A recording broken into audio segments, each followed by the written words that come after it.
Bonsoir à tous.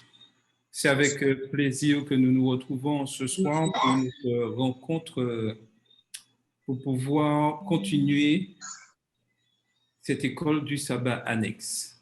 Et en ce soir, je voudrais déjà remercier tous les présents, tous ceux qui nous suivent sur la plateforme Zoom, ainsi que sur YouTube, sur le YouTube de l'église d'Oreb, Oreb 97.2, où nous sommes en direct en ce soir. Donc, pour commencer notre programme, notre réunion ce soir, nous allons commencer à chanter avec Carole le chant « Ouvre pour moi le Saint-Livre » avec Carole.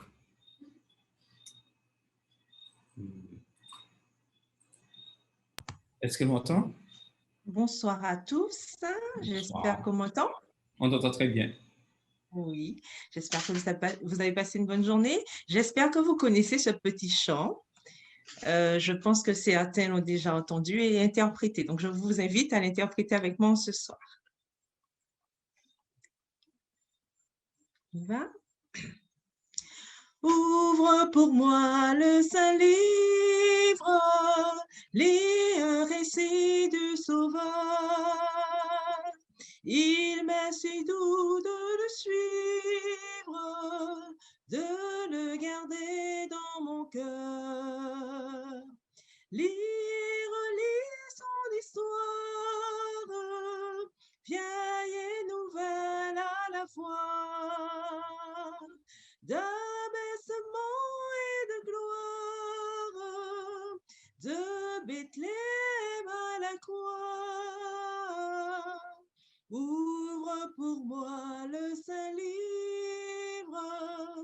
lis un récit du Sauveur.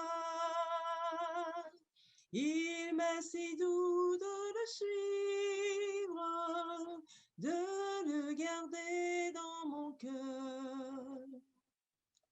Tu trouves à chaque page les traits les plus captivants.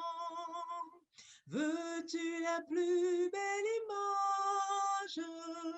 Vois-le parmi les enfants. Il est ici qui pardonne, il est plus loin qui guérit.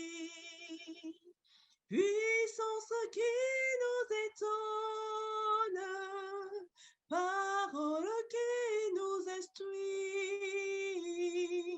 Ouvre pour moi le Saint-Livre, lis un récit du Sauveur.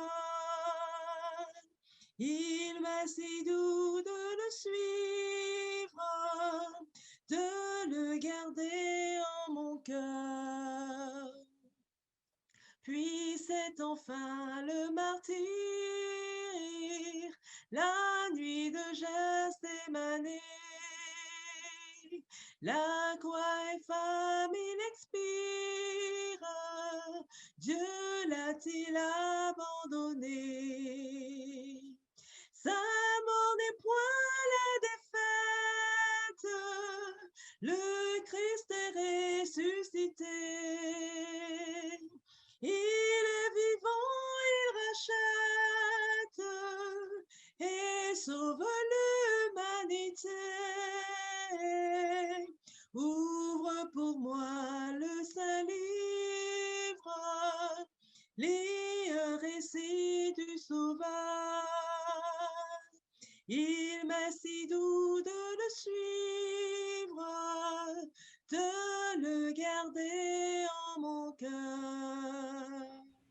Merci à tous. À tout à l'heure. Merci Carole. Maintenant, nous allons passer à la bienvenue et la prière avec Odile. Alors, nous allons commencer par la prière. On m'entend? Oui, on t'entend très bien. Alors, nous prions.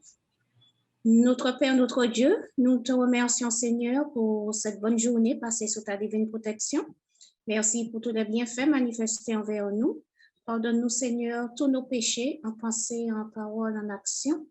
Aide-nous, fortifie-nous, change, transforme nos cœurs chaque jour à ton image et permets que jour après jour, nous puissions toujours te donner la première place dans nos vies. Bénis la leçon que nous allons partager en cet instant, accorde-nous ton Esprit Saint, afin que toute la gloire te revienne. Au nom de Jésus et pour ta gloire. Amen. Amen. Alors, je vous souhaite une chaleureuse bienvenue. Que Dieu vous fortifie et qu'il vous transforme chaque jour à son image. Que cette leçon nous rapproche de Dieu et que notre foi progresse chaque jour. Bienvenue à tous. Merci Odile. Maintenant, nous aurons le bulletin avec Lina qui va nous raconter, nous faire le récit d'une histoire magnifique. Et nous sommes toujours dans la division de l'Euro-Asia Division, donc la division euro-asiatique qui comprend la Russie et qui comprend le Kazakhstan, les pays qui sont à côté de la Russie. Donc, tu as la parole, Lina. D'accord. Alors, Charles, est-ce que je peux te demander, est-ce que tu peux mettre le bulletin devant moi, non? Je vais essayer. C'est pas c'est pas sûr. C'est pas sûr. Bon, c'est pour avoir bon, c'est pas grave. Alors, comme vous voyez, Charles vous a mis le bulletin missionnaire, un accident de voiture le sabbat. Alors, cette jeune fille que vous voyez se prénomme Anne. Elle a 16 ans. Et cette jeune fille, elle est adventiste. Elle a été baptisée par l'éducation que sa grand-mère lui a donnée. Mais ses parents ne sont pas chrétiens. Et le samedi, elle demande à son père et sa mère de l'emmener acheter un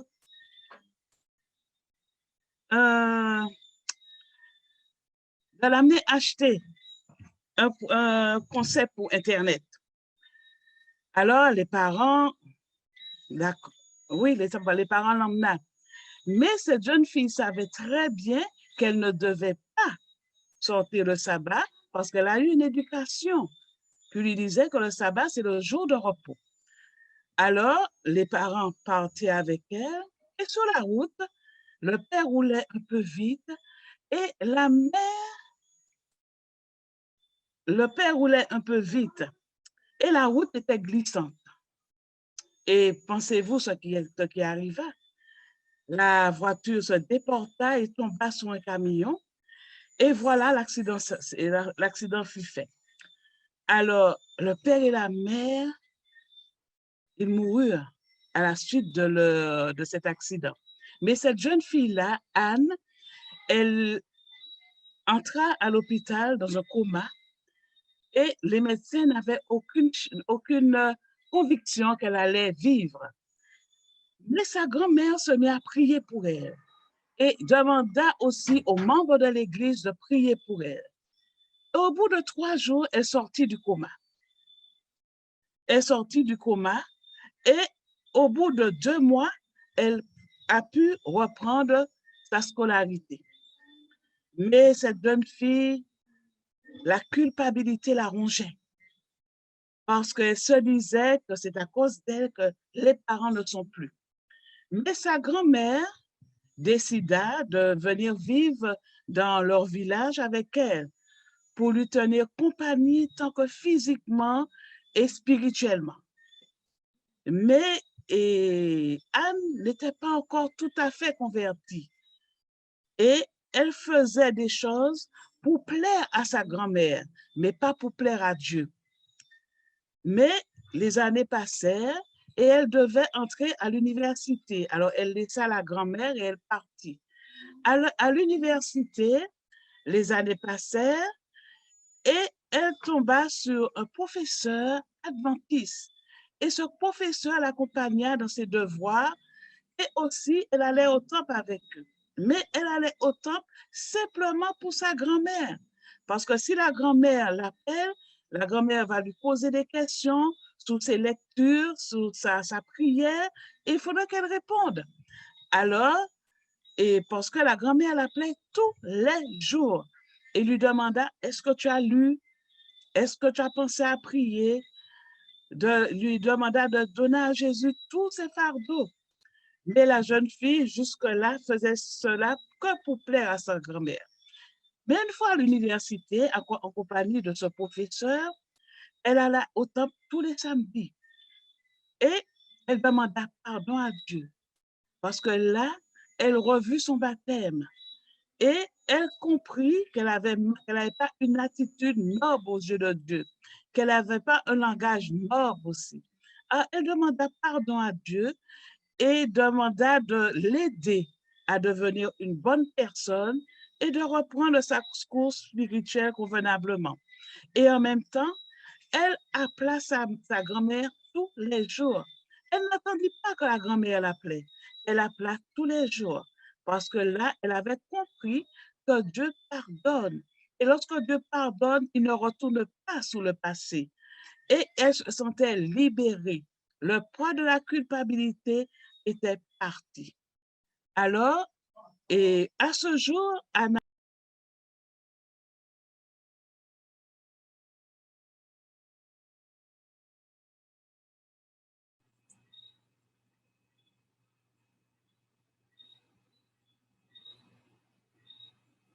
Lina, active ton micro parce qu'il y a une coupure.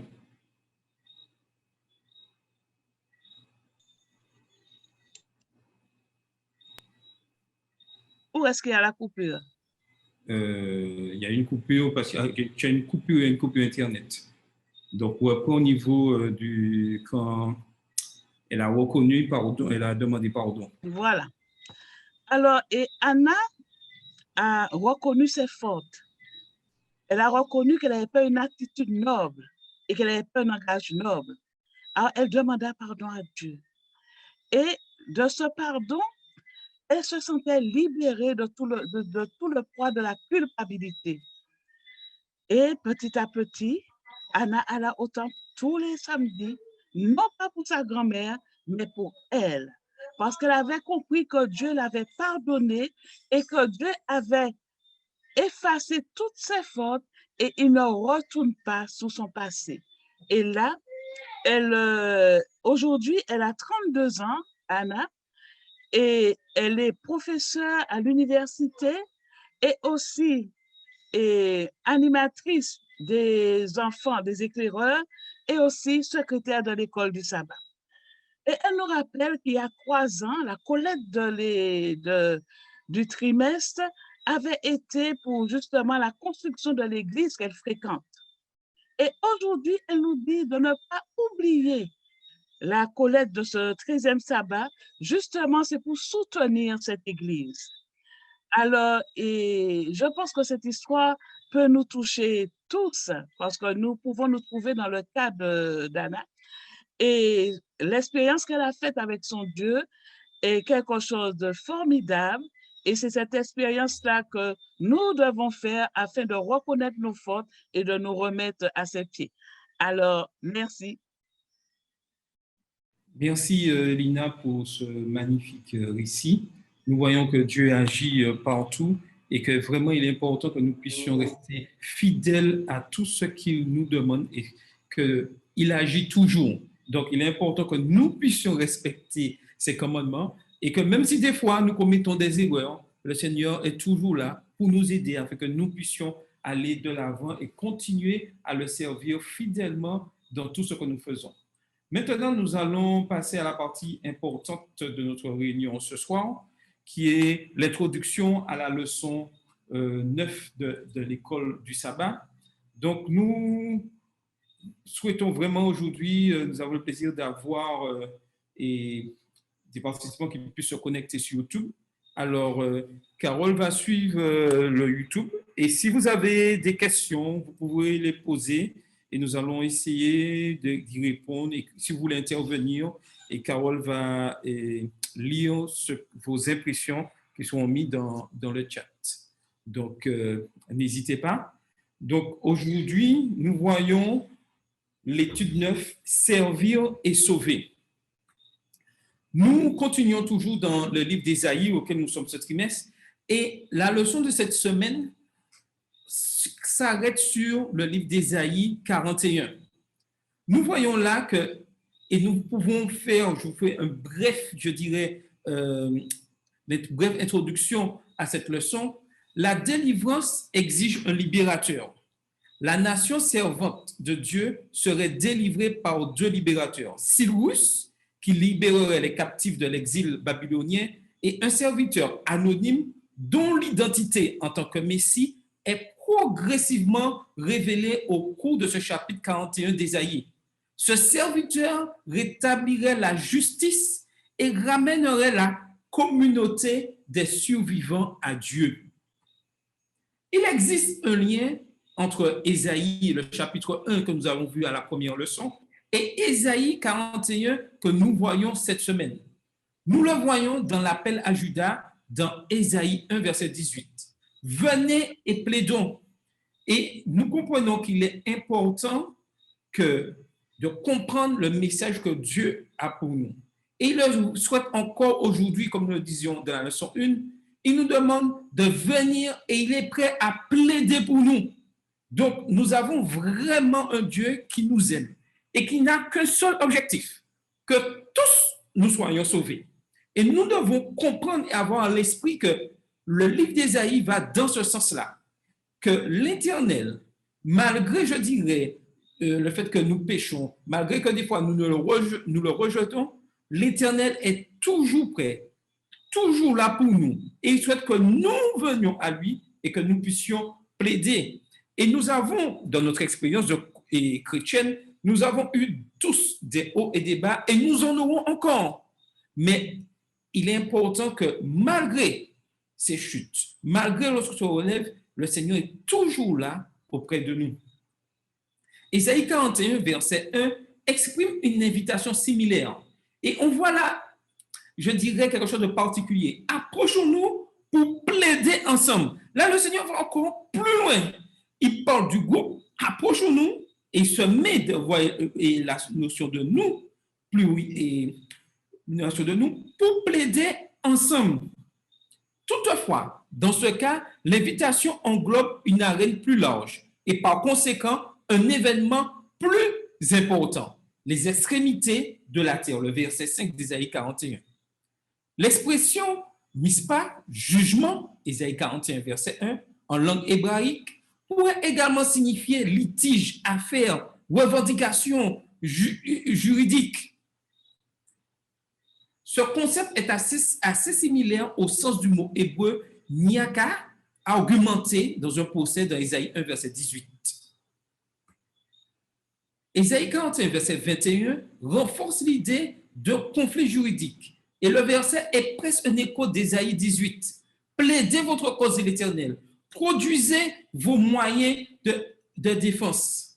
Dans les versets suivants, les deux parties de l'affaire sont révélées. D'un côté, l'Éternel, et de l'autre côté, Israël, le serviteur.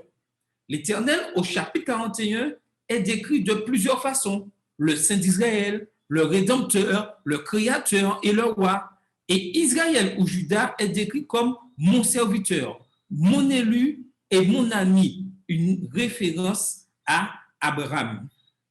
Et aujourd'hui, le même message qui était adressé à Israël dans ce temps-là, nous est aussi adressé.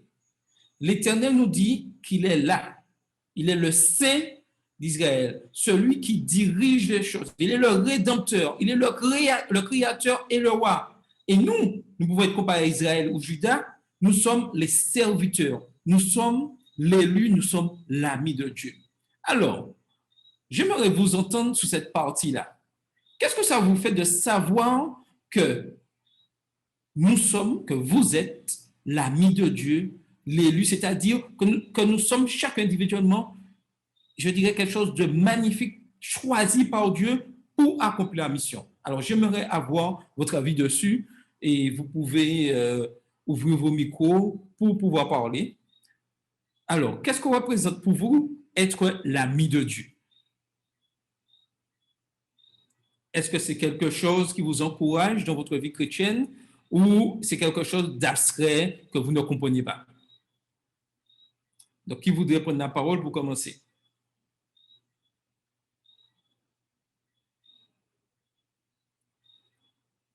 Vous ouvrez le micro. Donc, oui. Vas-y. Oui, je dirais que, bon, être l'ami de Dieu, un ami, donc, c'est quelqu'un en qui on peut avoir confiance, tout d'abord. C'est quelqu'un qui nous connaît, c'est quelqu'un qui sait qui on est, qui connaît nos pensées. Cet ami-là, c'est tout de nous. Il connaît nos ennuis, nos pensées, nos difficultés. Il sait exactement qui on est et on peut se confier librement en lui. On sait qu'on peut lui faire confiance. On peut croire aussi en ses promesses. Et une chose est sûre, il ne nous délaissera point. Il ne va jamais nous abandonner. Donc, on peut lui faire confiance. Voilà. Donc, c'est la chose la plus merveilleuse pour moi. Tout à fait. Et c'est vrai que cela nous permet, en tant qu'adventistes du septième jour, de savoir que Dieu est au contrôle des choses et que nous sommes avec lui dans l'accomplissement, je dirais, de la prophétie. Quelqu'un voudrait ajouter quelque chose? Oui, je voudrais dire, comme notre Dieu nous dit, ne crains point, ne promène pas de regard inquiet, car je suis là.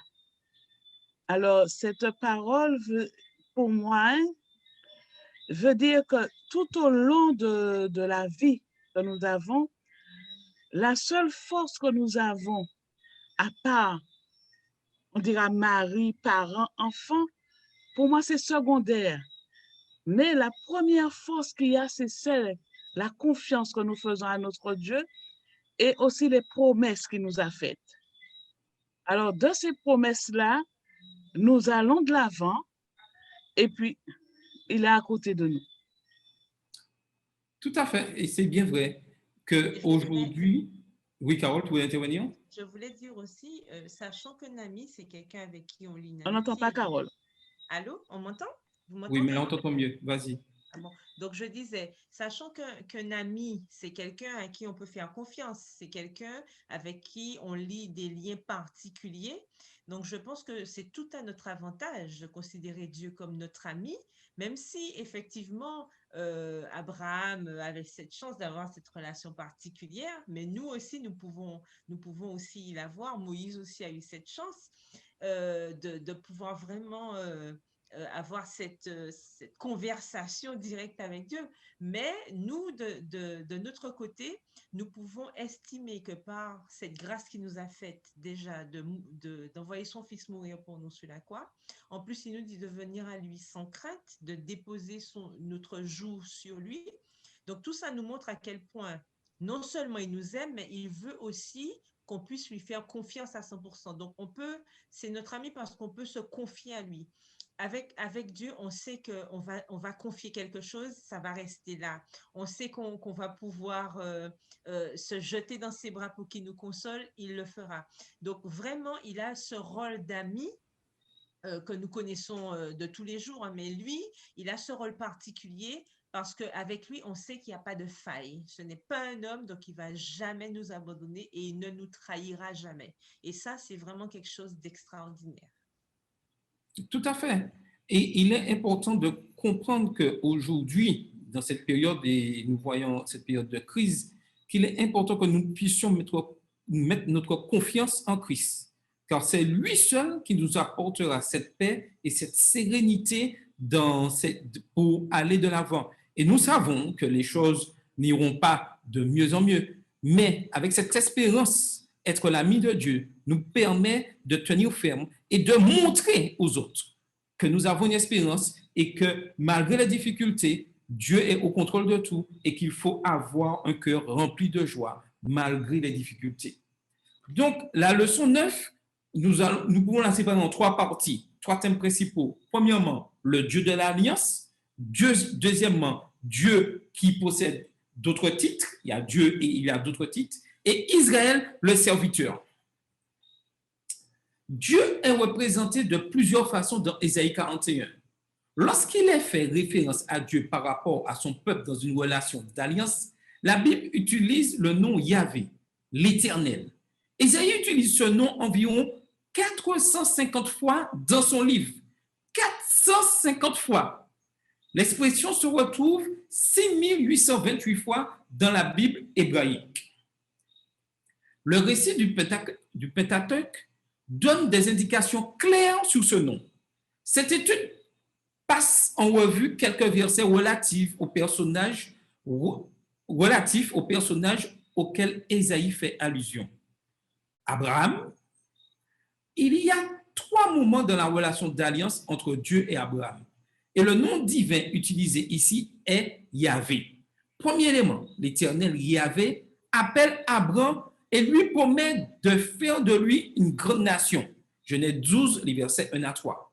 Deuxièmement, l'Éternel Yahvé conclut l'alliance. Genèse 15, les versets 1 à 21. Et troisièmement, l'Éternel Yahvé confirme l'alliance. Genèse 17, les versets 1 à 27. Et ce processus avec Abraham, Dieu le fait aussi avec nous. Il nous appelle. Il nous promet des choses magnifiques si nous faisons confiance. Il conclut une alliance avec nous. Et malgré lorsque nous péchons, nous tombons, nous revenons à lui, il confirme cette alliance. Donc, ce symbolique pour Abraham est pour nous individuellement. Dieu agit de la même manière pour nous individuellement. Et ceci doit nous rassurer de notre existence. Plusieurs expressions dans Genèse 12 révèlent une relation personnelle entre l'Éternel et Abraham. Que je te montrerai, je rendrai ton nom grand et tu seras une source de bénédiction. Aujourd'hui, la question à laquelle nous devons nous poser, sommes-nous une source de bénédiction pour ceux qui nous entourent? Sommes-nous une source de bénédiction pour notre voisinage? Voici ce que Dieu, aujourd'hui, au 21e siècle, 2021, nous appelle à être une source de bénédiction. L'autre section, Genèse 15, est également introduite par l'utilisation de l'expression Yahvé. La scène de l'alliance comprend le langage de Dieu concernant les besoins personnels envers Abraham. Abraham, ne crains point, je suis ton bouclier. Genèse 15, verset 1. Genèse 15, verset 2 à 6 décrit la discussion d'une préoccupation individuelle devant l'Éternel, dans laquelle Abraham énonce ses préoccupations quant à l'accomplissement de l'alliance. Aujourd'hui, l'Éternel nous dit à nouveau, ne crains point. Comment aujourd'hui, au 21e siècle, être en tant qu'adventiste du 7e jour, en tant qu'être humain vivant sur la terre, en tant, je dirais, simple habitant de cette terre, comment vivre sans crainte et vraiment être sous la protection de Dieu quand il nous dit « Je serai ton bouclier ». Donc, vous avez la parole si quelqu'un veut intervenir pour échanger, dire comment il ressent les choses aujourd'hui au 21e siècle, de comprendre que quand Dieu dit « ne crains point » et qu'il est notre bouclier, est-ce que c'est vraiment pour lui quelque chose d'actualité, quelque chose d'actuel? Donc, qui voudrait s'exprimer?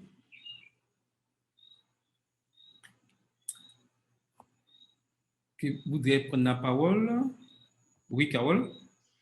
Oui, je voudrais dire que l'Éternel nous dit que, enfin, la parole de Dieu nous dit que Dieu ne change pas. Il est le même hier, aujourd'hui, éternellement. Donc, s'il ne change pas, ça veut dire que tout ce qu'il a dit, tout ce qui est contenu dans sa parole reste encore actuel. Ça nous concerne encore aujourd'hui. D'autant plus que à travers les siècles, il y a toujours eu des épreuves, il y a toujours eu des difficultés, il y a toujours eu des moments de doute, mais par sa grâce, on s'en est toujours sorti. Je parle de l'humanité en général. Et aujourd'hui, ça ne risque pas de changer. Notre Dieu est là.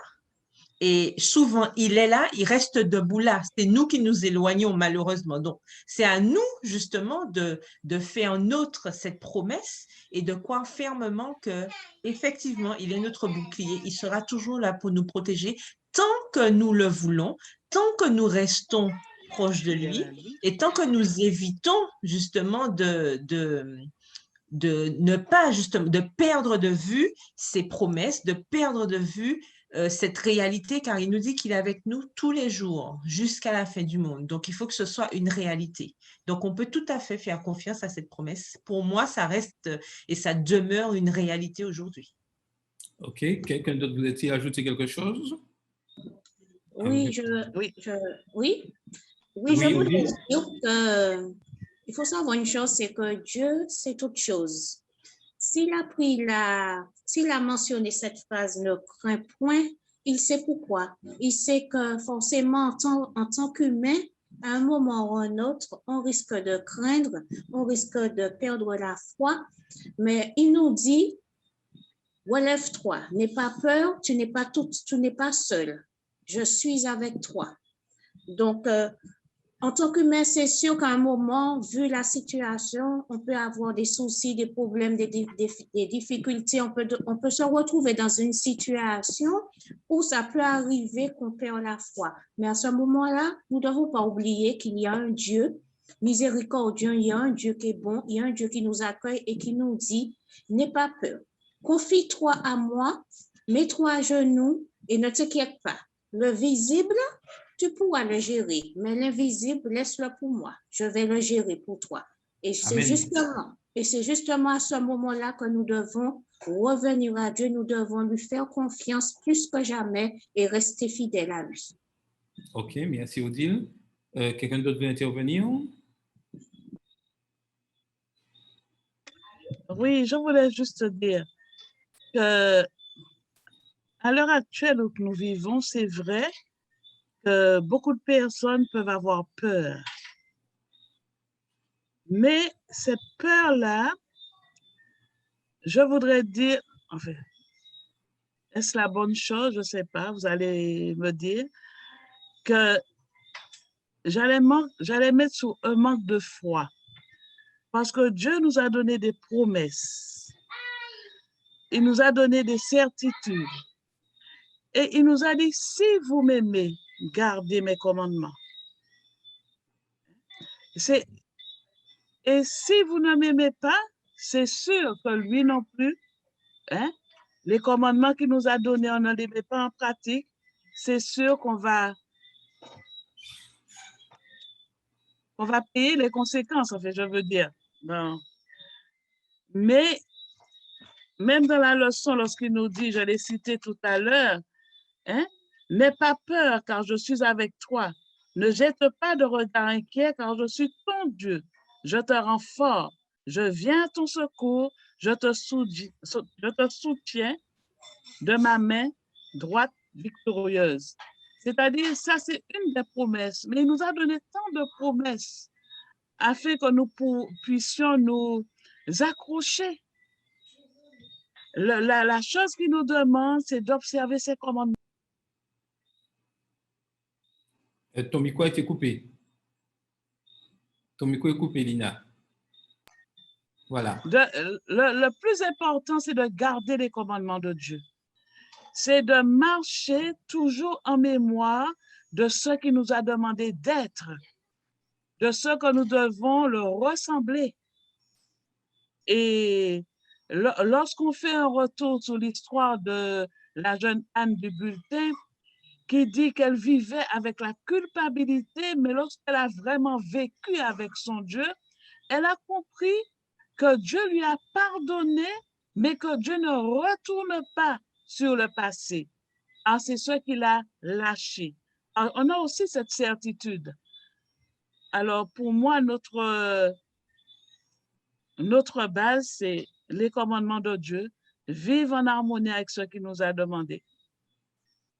OK, merci beaucoup. Donc, je continue.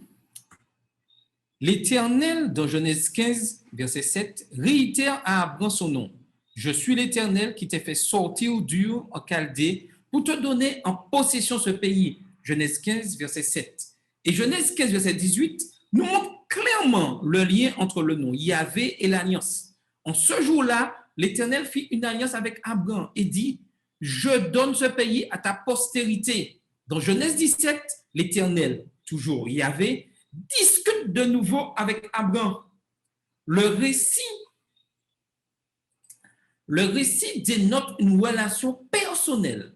Marche devant ma face. Et il nous dit que l'alliance va être réelle. J'établirai mon alliance entre moi et toi. Cela est répété dans Genèse 17, verset 4. et affecte également le nom personnel d'un des membres de l'Alliance, Abraham. On ne t'appellera plus Abraham, mais ton nom sera Abraham. Parfois, dans les formules d'alliance, l'expression Elohim, Dieu, est ajoutée au nom Yahvé. Ainsi, dans ce type de littérature, le sujet d'une alliance est Yahvé et parfois l'Éternel Dieu ou l'Éternel ton Dieu. Dans l'expérience d'Abraham, nous avons vu que le nom est associé à l'acte d'alliance et à la relation personnelle avec Yahvé, l'Éternel. Il y a des éléments d'alliance dans Ésaïe 41. Nous le déduisons non seulement dans l'utilisation du nom Yahvé, mais aussi dans la référence à Israël comme l'élu, Ésaïe 41, verset 8. L'allusion à Abraham, un grand nom dans l'alliance avec Israël, est également un autre facteur qui suggère ces éléments. Cependant, comme il a été dit plus haut, le nom Yahvé l'Éternel est associé à la relation personnelle de Dieu avec son peuple. Donc, utiliser le mot Yahvé est quelque chose de vraiment, je dirais, dans un cadre très particulier. Et il est important aujourd'hui de comprendre que nous ne devons pas utiliser le nom de Dieu comme ça. D'ailleurs, nous transgresserons un des commandements. Mais Yahvé, c'est surtout une relation entre Dieu et son peuple, entre Dieu et nous. Ésaïe 41 rend clair la nature personnelle de cette relation. Ce n'est pas une relation collective, c'est une relation personnelle. Individuellement, chacun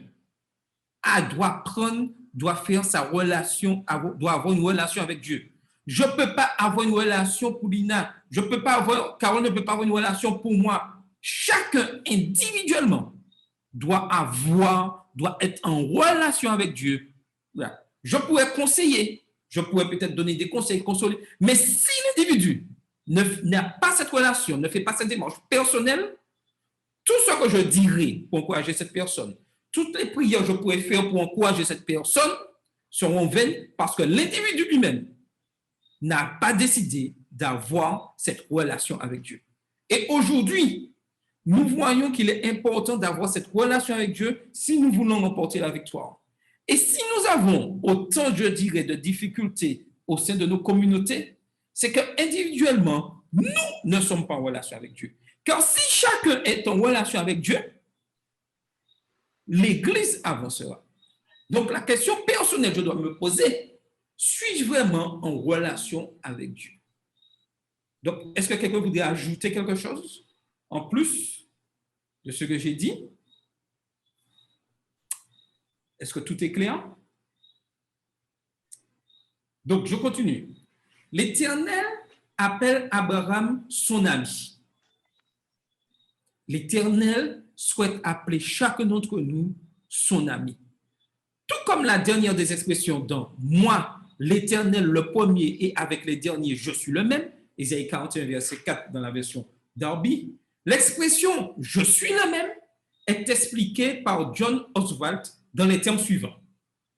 Il est avec nous, en bien ou en mal, selon la réponse que nous lui donnons. Il est celui qui n'a pas de pareil. Il est le seul être non conditionné dans l'univers, le seul qui peut dire « je suis ». Oswalt voit également ici un lien avec Ésaïe et le Nouveau Testament. Il déclare que la traduction régulière de « Niu », je suis le même, est Iséni. Dieu et autres titres. Dieu possède d'autres titres, d'autres caractéristiques de l'Éternel sont soulignés aussi dans Ésaïe 41. Il est saint. Je t'aiderai, dit l'Éternel, et ton Rédempteur, le Saint d'Israël, Ésaïe 41, verset 14.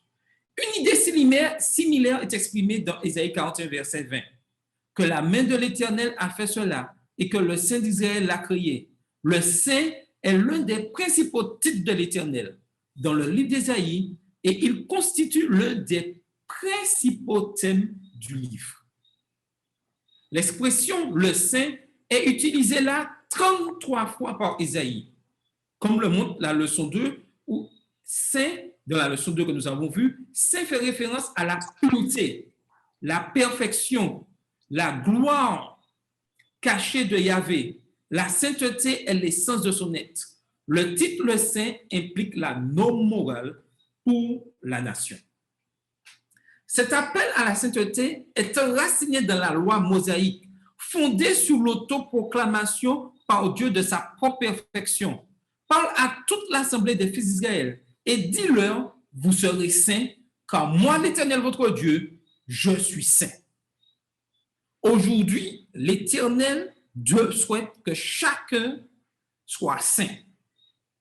C'est-à-dire que tout ce qui n'est pas bon puisse disparaître. Car Dieu lui-même est saint et veut que son peuple lui-même soit saint. Le prophète Isaïe utilise le titre le saint pour relier deux autres caractéristiques de Dieu. Dieu en tant que créateur et rédempteur. L'idée de Dieu en tant que notre créateur s'exprime dans un beau parallélisme dans Ésaïe 41, verset 20. Que la main de l'Éternel a fait cela et que le Saint d'Israël l'a créé. L'Éternel est présenté comme le Rédempteur dans Ésaïe 41. Ton Rédempteur, le Saint d'Israël, verset 14. Le mot hébreu généralement traduit par Rédempteur signifie se réclamer comme sien ou se réclamer pour soi-même. Les caractéristiques de l'Éternel en tant que créateur, dans ce cas d'Israël, et en tant que rédempteur d'Israël, sont évidentes dans cette section du livre. Un exemple en est dans Ésaïe 43, verset 1. Ainsi dit l'Éternel qui t'a créé au Jacob et qui t'a formé au Israël. Ne crains point, car je t'ai racheté. Je t'ai appelé par ton nom. Tu es à moi. Nous sommes à Dieu. Un autre titre qu'Ésaïe utilise en parallèle avec l'Éternel est le roi de Jacob, Ésaïe 41, verset 20. Il ne fait aucun doute qu'il s'agit d'un titre messianique. Ainsi, Ésaïe 41 révèle différents noms et titres par lesquels Dieu est décrit. Il est intéressant de noter que l'auteur utilise dans Ésaïe 43, verset 15, presque la même expression pour désigner Dieu. Moi, je suis l'Éternel, votre Saint, le Créateur d'Israël, votre roi. L'Éternel est notre roi. Est-ce que quelqu'un voudrait ajouter quelque chose? Dire? Est-ce que tout est clair? S'il y a des questions? Alors, je voudrais profiter pour demander, est-ce qu'on peut, alors j'ouvre la question, est-ce qu'on peut définir la notion de sainteté? Parce qu'on nous a dit que nous sommes, puisqu'il nous invite à être saints comme lui, c'est quoi être saint aujourd'hui en ce 21e siècle? C'est une question d'abord que je lance. Alors, qui voudrait avoir une réponse à la question de Carole? Nous sommes là pour échanger. Est-ce que ça interpelle quelqu'un?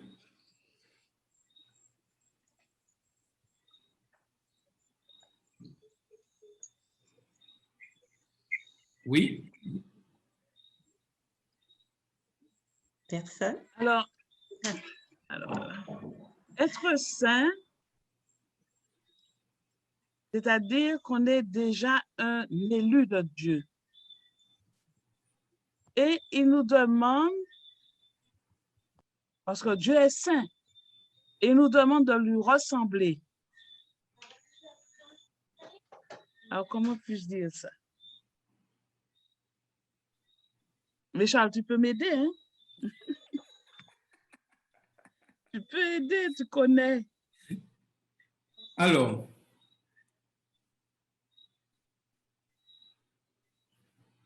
il me demande d'être saint.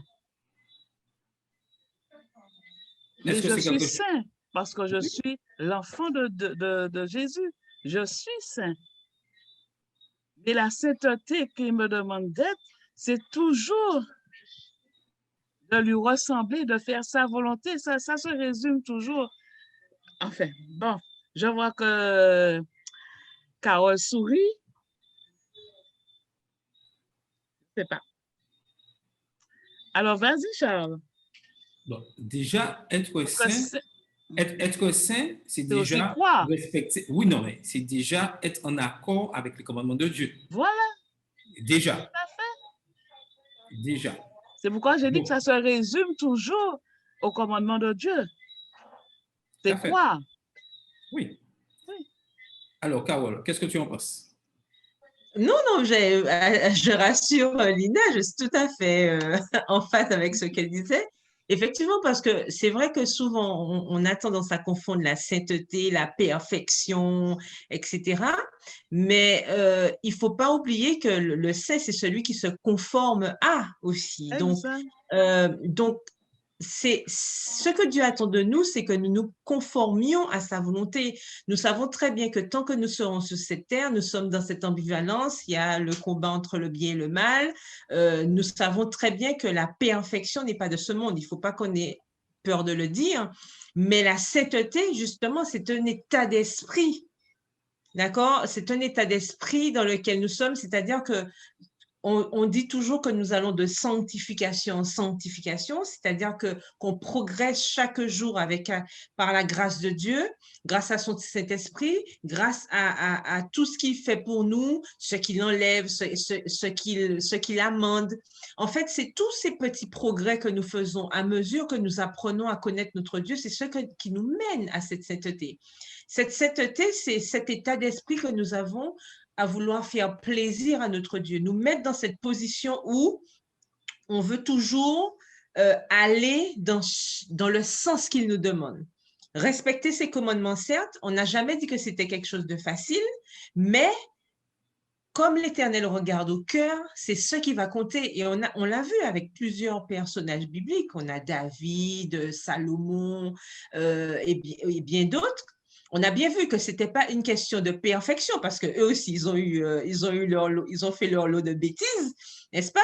Mais nous voyons que ils avaient toujours cette tendance à retourner vers l'Éternel et c'est ça que Dieu attend de nous, que notre cœur lui appartienne complètement. C'est-à-dire que oui, j'ai fait une bêtise, mais je sais que j'ai fait quelque chose de mal. Je retourne à Dieu, je demande pardon et je me remets en route. L'Éternel sait que je vais dans ce sens. Et c'est ça qu'il nous demande en fait. Il ne faut pas qu'on ait peur de dire que nous sommes saints dans le sens où nous avons cette envie, cet engouement de faire plaisir à Dieu. Et c'est vrai que ce n'est pas quelque chose de facile parce qu'en tant qu'être humain, nous avons nos failles, nous avons nos faiblesses, c'est sûr. Nous savons où nous allons.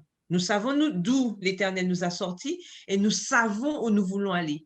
Et la sanctification sert à ça, justement. Donc, nous ne devons pas avoir peur. Il nous demande, d'accord? Il nous demande de faire preuve de sainteté et je pense qu'avec sa grâce, nous pouvons aller dans ce sens avec la force qu'il nous donne chaque jour. Et j'ajouterais… Je ne sais pas si les autres sont d'accord avec moi, mais en tout cas, c'est comme ça que moi, j'imagine en tout cas cette notion de sainteté. Dieu veut que juste que mon cœur puisse lui appartenir complètement et que je puisse aller dans le sens de ce qu'il me demande. Oui, et j'ajouterais quelque chose d'important, c'est que… Le mot sainteté… Oui, vas-y.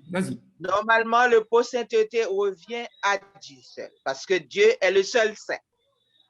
Mais si on relit ce mot sainteté à Romains 8, verset 1er, qui dit « Il n'y a aucune condamnation pour ceux qui sont en Jésus. » Voilà.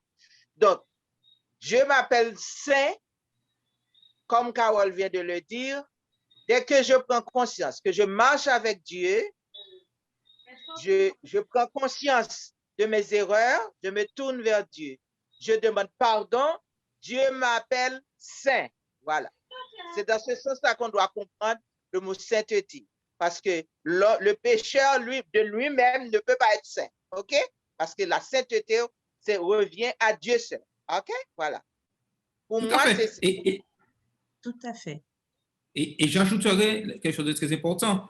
Et cette sainteté va m'amener, et nous voyons dans le titre de la leçon, à servir l'Éternel, à être un serviteur de l'Éternel qui m'amène à l'objectif, c'est que je sois sauvé et que j'obtienne la vie éternelle. Est-ce que vous comprenez le processus qui est mis en place? Ouais. Vous voyez?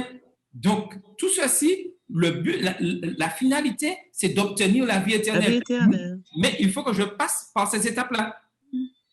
Tout à fait. Et Dieu nous dit que la sainteté, c'est l'œuvre de toute une vie.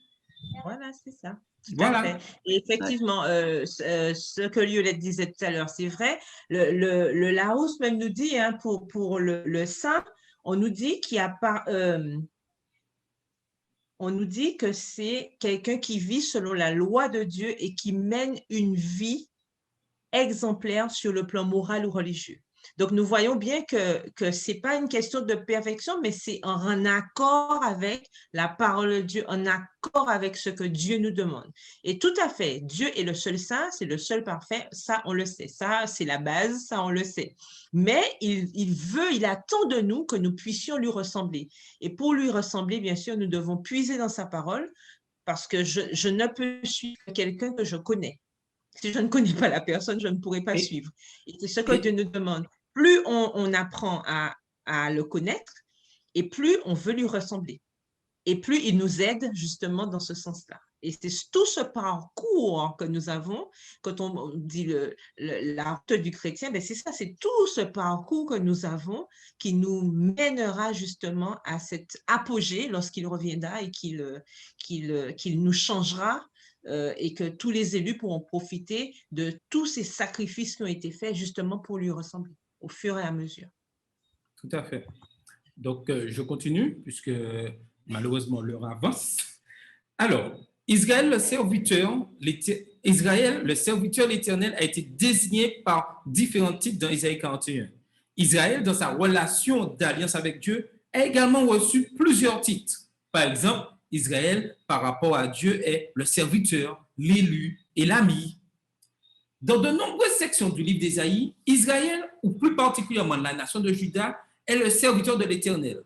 En autres versets, comparez Ésaïe 41, versets 8 à 9, Ésaïe 44, versets 1 et 21, Ésaïe 45, verset 4, Ésaïe 48, verset 20 et Ésaïe 49, verset 3. Donc, vous allez chercher ça pendant toute la semaine et vous allez voir. Ésaïe 41, verset 8 implique beaucoup de choses importantes sur le serviteur.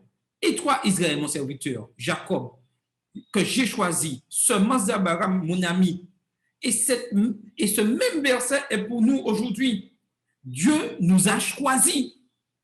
Nous sommes les serviteurs de Dieu.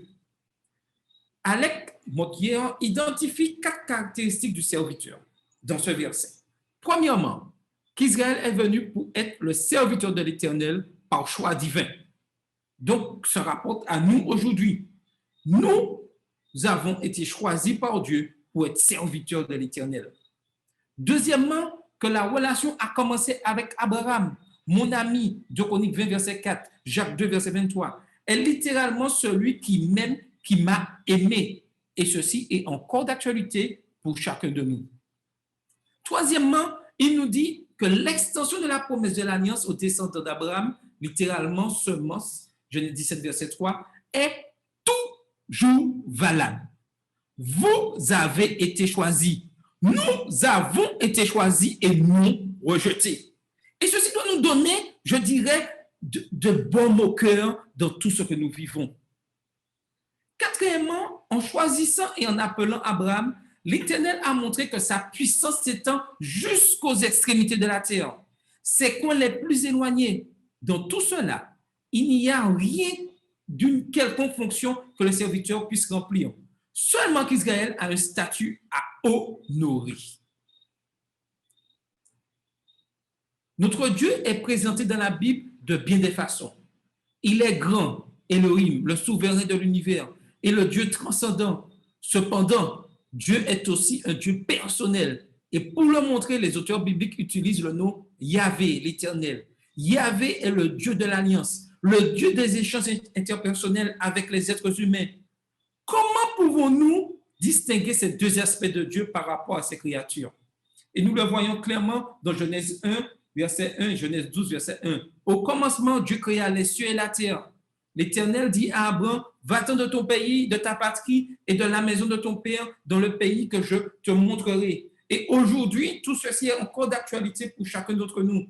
L'Éternel nous fait sortir de toute situation de péché. Et il veut que nous puissions être avec lui, l'accompagner dans, je dirais, la construction de ce message. Et il nous dit, au commencement, il était là, et il nous associe, même si nous n'étions pas là au début, et il nous associe à ce début de création. Et ceci est très important pour nous en tant que chrétiens adventistes du 7e jour.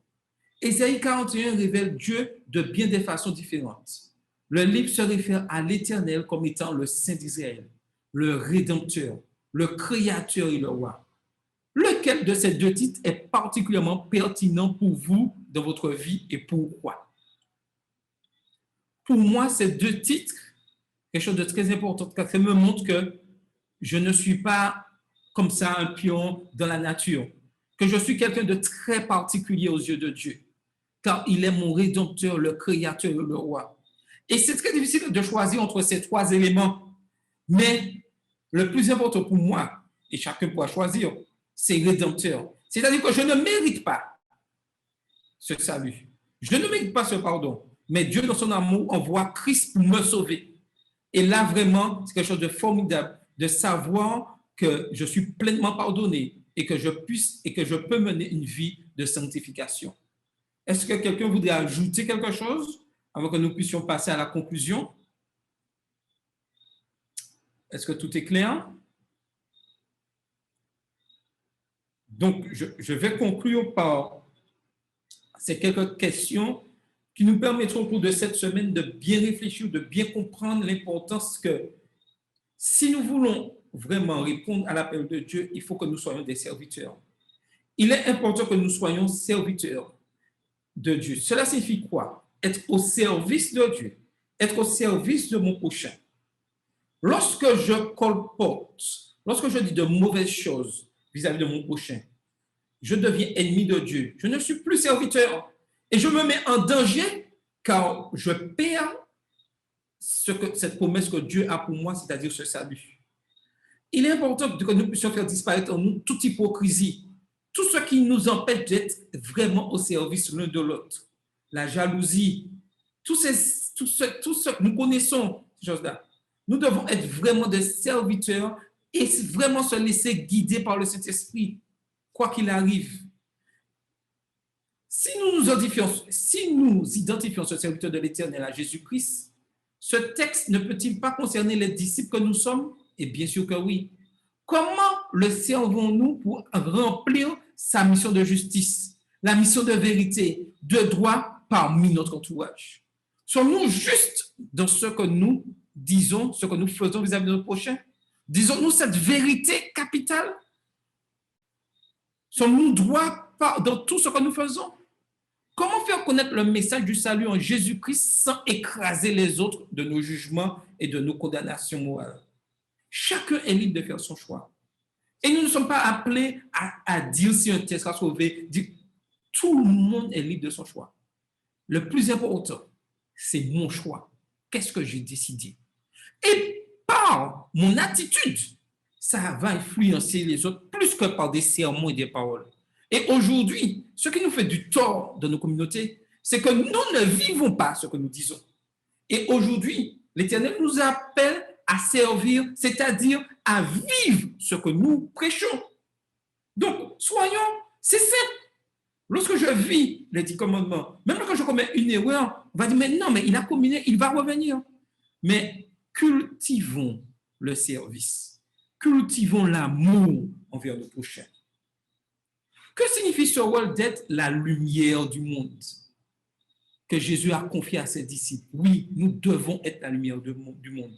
Comment puis-je être une lumière dans mon foyer, mon église, mon travail professionnel, mes loisirs? Partout, je dois être une lumière. Donc, durant cette semaine, je vais réfléchir à ces questions afin de pouvoir comprendre ce que la leçon veut nous dire. Servir et sauver. Quel verset de ce texte puis-je mémoriser pour m'aider à vivre ma vie d'humble serviteur éternel? Il est important que nous puissions étudier la parole de Dieu, utiliser ces versets pour nous conforter et être fidèles. Donc, avant de conclure, de prier, est-ce que quelqu'un voudrait ajouter quelque chose? S'il y a une compréhension, si tout a été clair, donner son avis. Vous voudrez prendre la parole? Donc, mon souhait, c'est que chacun de nous puissions être vraiment de fidèles serviteurs. Que nous puissions vraiment être justes dans tout ce que nous faisons.